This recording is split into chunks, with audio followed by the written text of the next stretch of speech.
Hello everyone, good morning. आज हम लोग स्वास्थ्य विज्ञान का एक नया चैप्टर करेंगे जो कि है उत्तक या टिश्यू। लास्ट टाइम हमने जो है कोशिका या सेल डिस्कस कर लिया था। तो हमारा जो शरीर है, जैसा कि हम सब जानते हैं कि असंख्य कोशिकाओं का बना हुआ है। ठीक है, ये जो कोशिकाएं जो है ये सब मिलकर जो है कुछ कोशिकाएं जो कि एक जैसा कार्य करती हैं या एक जैसी संरचना में है, तो वो मिलकर जो है कई सारी कोशिकाएं मिलकर एक उत्तक बनाती हैं। ठीक है, कोशिका जो है वो बेसिक यूनिट है आपके शरीर की, या सबसे छोटी जो है इकाई हमारे शरीर की होती है। फिर कई सारी कोशिकाएं जो कि एक जैसा कार्य करती हैं या संरचना में एक जैसी हैं, वो कोशिकाएं मिलकर एक उत्तक का निर्माण करती हैं। तो आज के चैप्टर में हम देखेंगे कि उत्तक बेसिकली क्या होते हैं। उत्तक जो है तो ये समूह है कई कोशिकाओं का जो कि परतों में या एक ही परत में कई बार जो है व्यवस्थित होते हैं। इन कोशिकाओं के बीच में अगर हम देखें तो इंट्रासेलुलर सब्सटेंस जो होता है या अंतरकोशिकीय पदार्थ पाया जाता है इन कोशिकाओं के बीच में। और ये जो पदार्थ होता है बेसिकली, ये जो अंतरकोशिकीय पदार्थ होता है, ये प्रोटीन का बना होता है और ये महीन तंतुओं के जैसा होता है या फाइबर्स होते हैं, प्रोटीन के फाइबर्स होते हैं, उसके रूप में जो है ये पाया जाता है। उत्तक जो है बेसिकली इसके बीच में जो है उत्तक द्रव्य भी पाया जाता है या एक फ्लूइड या एक द्रव्य जो है वो पाया जाता है इन कोशिकाओं के बीच में। ठीक है, तो अब हम लोग देखेंगे कि जो आपके टिश्यूज़ होते हैं बेसिकली वो कितने प्रकार के होते हैं, है ना। तो उत्तक जो है आपके वो है 4 प्रकार के होते हैं या 4 मुख्य भागों में इन उत्तकों को इनके कार्य के अनुसार जो है विभक्त किया गया है। ठीक है, जिस उत्तक का जैसा कार्य होता है उसको उस ग्रुप में डाल दिया गया है। ये कौन कौन से 4 जो है वो ग्रुप हैं। सबसे पहला है आच्छादक या उपकलीय उत्तक या एपिथेलियल और स्किन टिश्यू। ठीक है, आगे हम देखेंगे कि किसका क्या कार्य रहता है। उसके बाद जो दूसरा प्रकार होता है वो होता है संयोजी उत्तक। ठीक है, या इसे अंग्रेजी में हम कहते हैं कनेक्टिव टिश्यू। ठीक है, इसका बेसिकली कार्य होता है विभिन्न अंगों को आपस में जोड़ना। हमारे शरीर के अंदर सबसे बड़ा जो कनेक्टिव टिश्यू है, जो संयोजी उत्तक है, वो है आपका रक्त। रक्त भी एक प्रकार का कनेक्टिव टिश्यू होता है। इसके अलावा जो थर्ड टाइप है या तीसरा प्रकार है उत्तक का, वो है आपका मस्कुलर टिश्यू या पेशीय उत्तक। जो हमारी मसल्स हैं या जो हमारी पेशियां हैं या मसल्स हैं, वो इसी प्रकार के उत्तकों की बनी हुई हैं, इसीलिए इसे हम क्या कहते हैं, पेशीय उत्तक। ये काफ़ी स्ट्रॉन्ग और फाइब्रस प्रकार के टिश्यूज़ जो है वो होते हैं। इसके अलावा जो चौथा प्रकार है वो है तंत्रिका उत्तक या नर्वस टिश्यूज़। नर्वस टिश्यूज़ जो होते हैं बेसिकली इनका कार्य होता है कि उद्दीपन को लेना और हमारे मस्तिष्क तक उन उद्दीपनों को पहुंचाना, जिससे कि जो मस्तिष्क है वो उन उद्दीपनों के अनुसार जो है कार्य कर सके। क्योंकि मस्तिष्क जो है हमारे शरीर में, उसका कार्य क्या है, पूरे शरीर को कंट्रोल करना, उसकी एक्टिविटीज़ को कंट्रोल करना, है ना। तो ये जो नर्वस टिश्यूज़ हैं इनका हमारे पूरे शरीर के अंदर एक जाल जो है वो बिछा रहता है और ये उद्दीपनों को कलेक्ट करते हैं, इकट्ठा करते हैं, एकत्र करते हैं और ये मैसेज जो है, ये संदेश जो है, ये हमारे मस्तिष्क तक पहुंचाते हैं। तो ये भी बहुत इम्पॉर्टेंट जो है उत्तक का प्रकार है।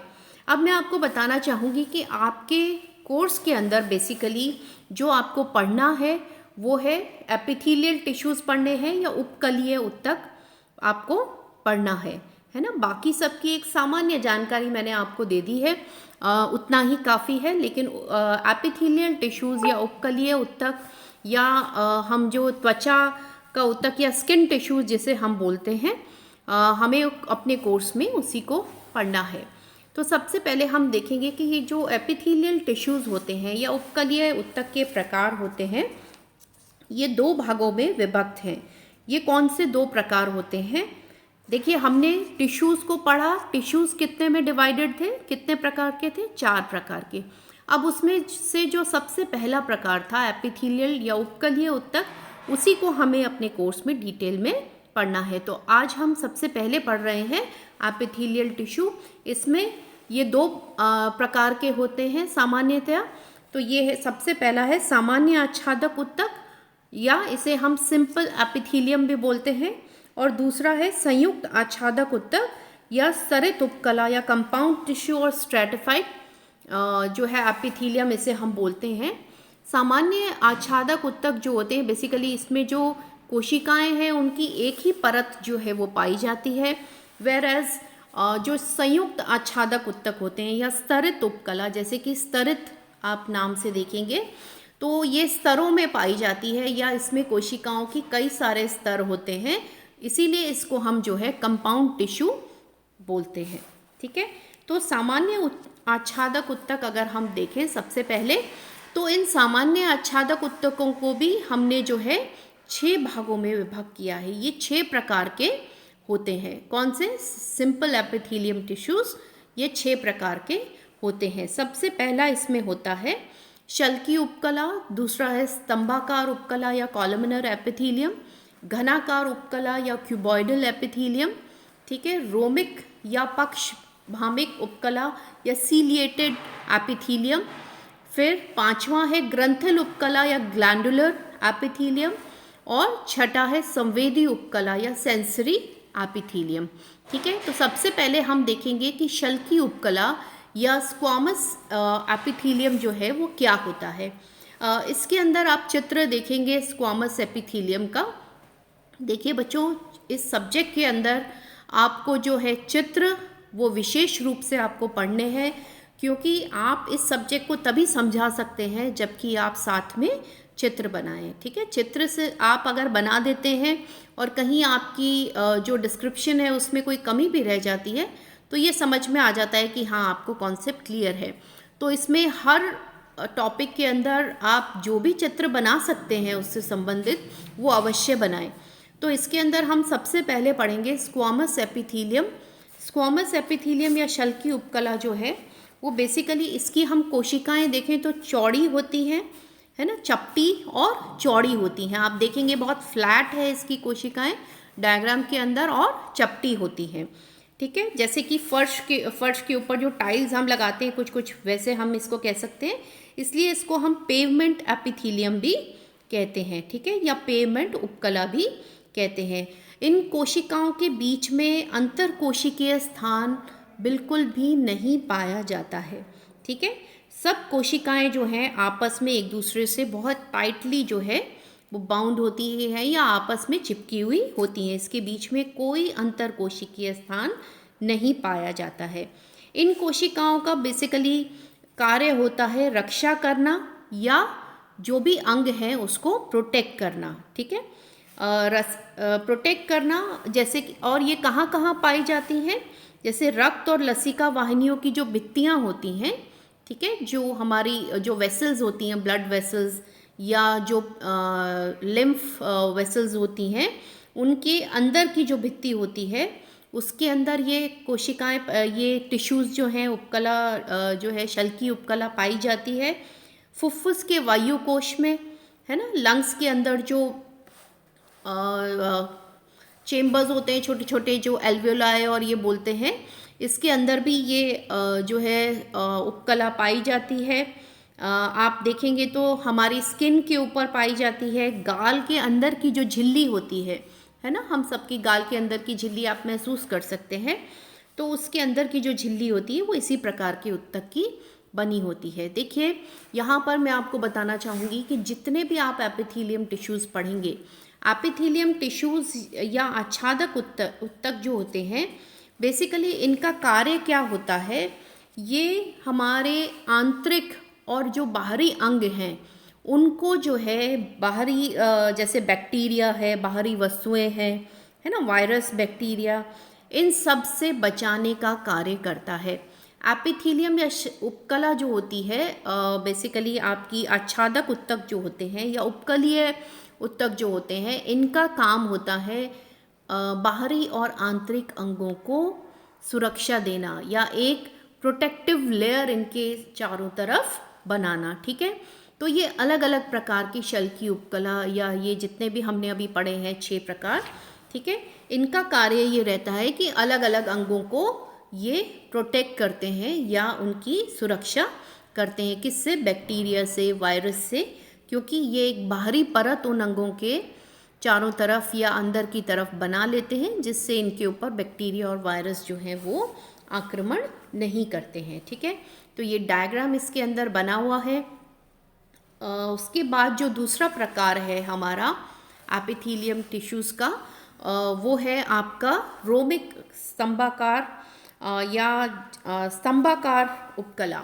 ठीक है, स्तंभाकार उपकला जैसे कि नाम से ही हमें समझ में आ रहा है कि इसकी कोशिकाएं जो हैं स्तंभ के आकार की होती हैं या कॉलम इसे बोलते हैं, इसीलिए अंग्रेजी में इसे कॉलमनर एपिथेलियम बोलते हैं। कॉलम या लंबाई में इसकी कोशिकाएं अधिक होती हैं चौड़ाई के बनिस्बत।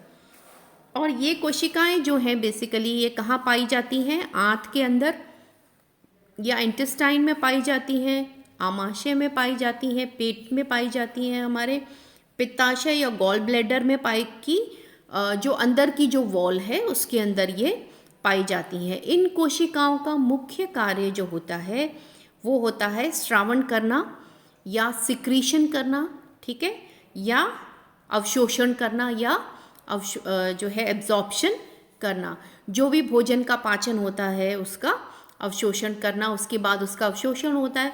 तो ये जो कोशिकाएं होती हैं, ये जो उत्तक होते हैं, ये अवशोषण में मदद करते हैं और सिक्रीशन में भी, या जो भी डाइजेस्टिव जूसेस हैं या म्यूकस है ना, उसका श्रवण करने में भी ये उत्तक मदद करते हैं।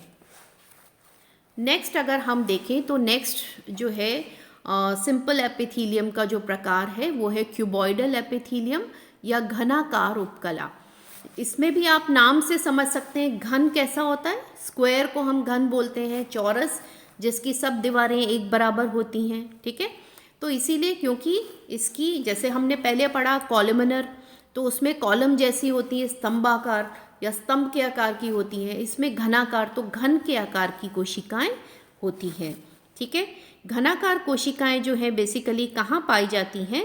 ये पाई जाती हैं आपकी लार ग्रंथि में, अग्नाशय नली में, है ना, थायराइड ग्रंथि में, या वृक्क नलिकाओं के अंदर ट्यूब्यूल्स में, टेस्टीज में या वृषण में, और अंडाशय में या ओवरी में पाई जाती हैं, ठीक है। इन कोशिकाओं का भी कार्य क्या होता है? इन उत्तकों का कार्य क्या है? बेसिकली इनका कार्य भी श्रावण और उत्सर्जन और अवशोषण होता है, जैसे कि मैंने आपको पहले बताया था, ठीक है। ठीक उसी प्रकार से इनका कार्य भी होता है, ठीक है। उसके बाद अगर हम देखें जो नेक्स्ट प्रकार है आपके सिंपल या सामान्य आच्छादक उत्तकों का, वो है सीलिएटेड एपिथेलियम या हिंदी में इसे हम बोलते हैं रोमिक उपकला। रोमिक उपकला जो होती है, जैसे कि आपको फिर से नाम से ध्यान रहेगा, रोमिक माने इसके ऊपर रोम पाए जाते हैं, ठीक है। रोम को ही हम अंग्रेजी में बोलते हैं सीलिया, ठीक है। तो ये जो कोशिकाएं होती हैं ये या तो घनाकार होती हैं या ये स्तंभाकार होती हैं, जिसके ऊपर जो है जो कोशिका का जो स्वतंत्र सिरा होता है, जो बाहरी सिरा होता है कोशिका का, उसके ऊपर अनेक जो हैं आपके सीलिया या रोम पाए जाते हैं, ठीक है। रोम यानी बाल के सदस्य जो है आकृति वाली जो है संरचना पाई जाती है, जिसे हम सीलिया बोलते हैं अंग्रेजी में और हिंदी में रोम बोलते हैं, ठीक है। इनका जो मुख्य कार्य होता है, इस उत्तक का मुख्य कार्य होता है कि जो भी अवांछित पदार्थ है या जिस चीज़ की कोशिका को या उत्तक को आवश्यकता नहीं है उसको अंदर जाने से रोकना इसका मुख्य कार्य होता है, ठीक है।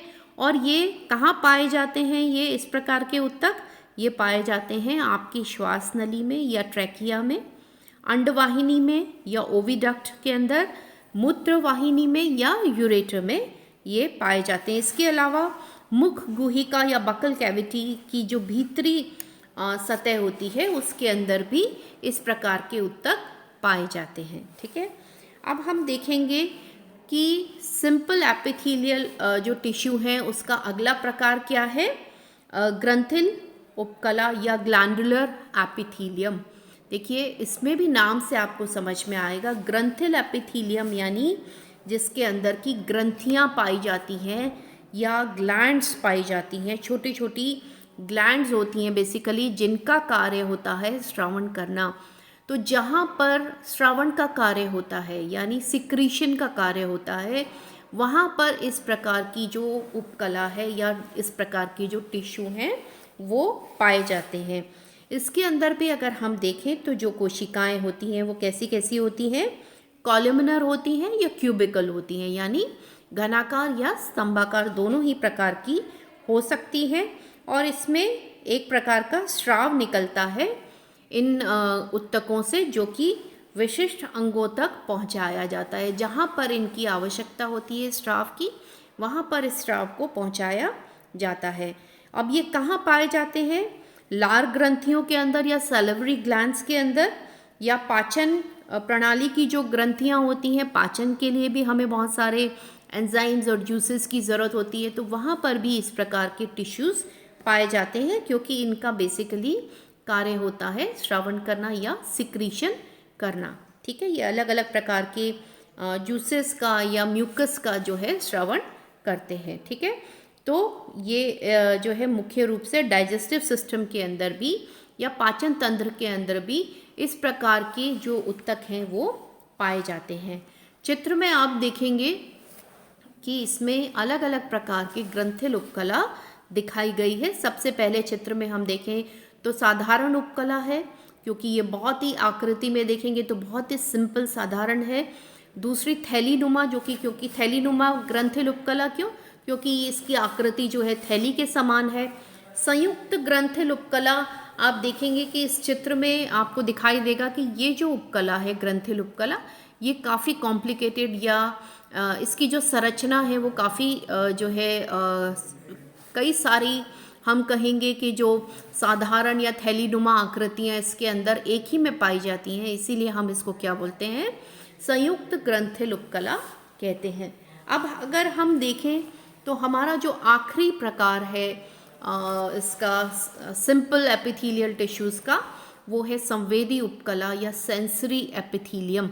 ठीक है, संवेदी उपकला या सेंसरी एपिथेलियम, जैसे कि नाम से ही पता चल रहा है कि ये संवेदनाओं को एकत्रित करती हैं और ब्रेन तक पहुंचाती हैं। इस उत्तक का मुख्य कार्य क्या है, संवेदनाओं को एकत्रित करना। अब ये संवेदनाओं को कैसे एकत्रित करती हैं, क्योंकि इन टिश्यूज़ के अंदर या इन जो आपके उत्तक हैं, इनके अंदर जो है नर्व फाइबर्स जो हैं वो पाए जाते हैं या तंत्रिका तंतु पाए जाते हैं, जो कि संवेदनाओं को एकत्रित करके और मस्तिष्क तक पहुंचाते हैं। इन कोशिकाओं को अगर हम देखें तो इनकी सिरों पर भी महीन जो है रोम या सीलिया, जो हमने अभी बात की, वो पाए जाते हैं। ये सीलिया जो है ये उद्दीपन को ग्रहण करने का कार्य करते हैं और ब्रेन तक पहुंचाते हैं। अब हम देखें कि ये कहाँ पाए जाते हैं संवेदी उपकला, तो ये हमारे जो सेंसरी ऑर्गन्स हैं बेसिकली, क्योंकि इनका काम है सेंसेस को पहुंचाना, संवेदनाओं को एकत्रित करना, तो ये हमारे सेंसरी ऑर्गन्स के अंदर बेसिकली पाए जाते हैं। जैसे कि कान का जो भीतरी भाग है ना, जिसे हम ऑर्गन ऑफ कॉटाई बोलते हैं, उसके अंदर पाया जाता है ना। नाक के अंदर जो म्यूकस कला है वो भी उसमें भी ये ऐसे उत्तक जो हैं वो पाए जाते हैं।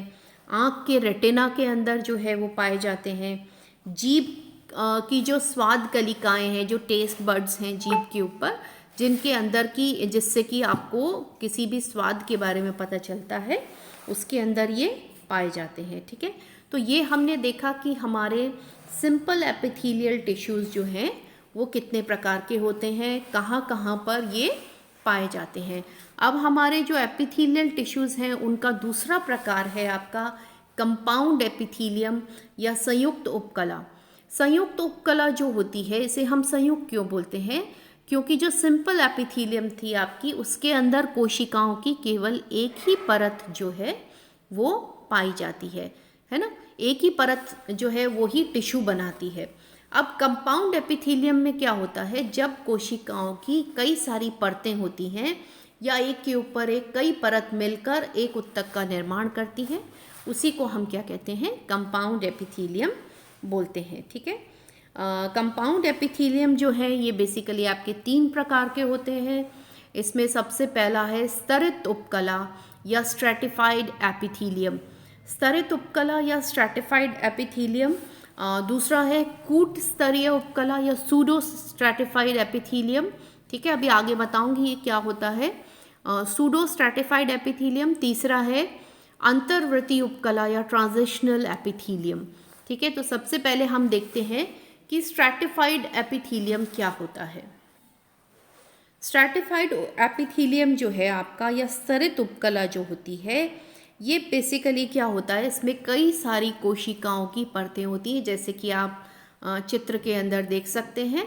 तो ये जो नीचे की जो कोशिकाएं होती हैं, जिसे हम आप चित्र में देखेंगे जनक स्तर जो है ना, इस कोशिकाओं को देखेंगे तो इनका बेसिकली कार्य, इनके ऊपर कई सारी परतें हैं और सबसे ऊपर जो है कॉर्निफाइड स्तर या मृत कोशिकाएं पाई जाती हैं, है ना। सबसे नीचे का स्तर ध्यान से देखिएगा, जो जनक स्तर है, वहाँ की जो कोशिकाएं हैं इनमें विभाजन होता रहता है और विभाजन के फलस्वरूप ये नई नई कोशिकाओं को बनाते रहते हैं।